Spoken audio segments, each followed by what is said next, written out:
If you're up 17 early, I here you know. go. What were we up when Nick missed the dunk? Would that have made it 20? It got to 17. Yeah. So it might have made it 19. Well, you know, I never thought it was going to be easy against those guys. I was a little surprised we were up like that early because they have bodies. You know, there's athletic ACC kind of bodies. So that was, again, since Carolina, that was going to be a test. And, you know, I love that we figured out a way to escape, man. I mean, that's how we're going to have to play. We guarded well enough to get out of there, and Johnny was superhuman, obviously. Mike, such a game of run. I haven't seen one of those. Weird. What was that?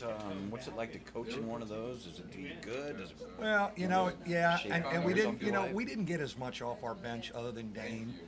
Carmody got dinged early, so we just got to get him healthy for Monday. He was kind of, and then we played small. We downshifted because they were hard to deal with, and you know, we need more energy off of that bench, and then, you know, I've got to be confident to use him. I wasn't as confident to use him in the second half, especially Robbie, because he just had that look because he got dinged. I think he'll be fine. I don't think it's a concussion or anything.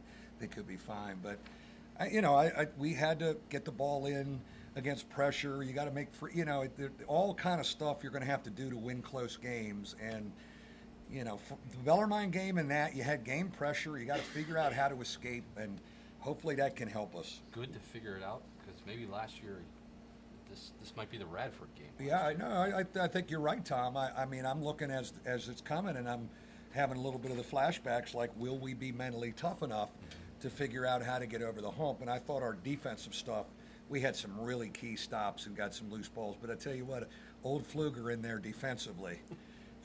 I mean, it's a whole different ball game with him back in there defensively at the end of the game with loose balls and stuff like that. It seemed like the tip ahead. I think it was Pfluger tip to Gibbs. Gibbs tips ahead to Goodwin really sparked you guys. Yeah. They never got back from that. Yeah, that got us going a little. And you know, the one thing about TJ and Rex, man, they really get in. They guard and they contest passes.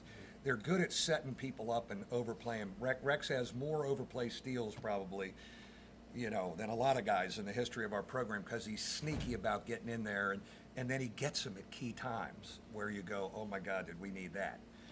And something easy, because we couldn't get anything easy. Had some great looks again, but, you know, couldn't make enough of them. Mike,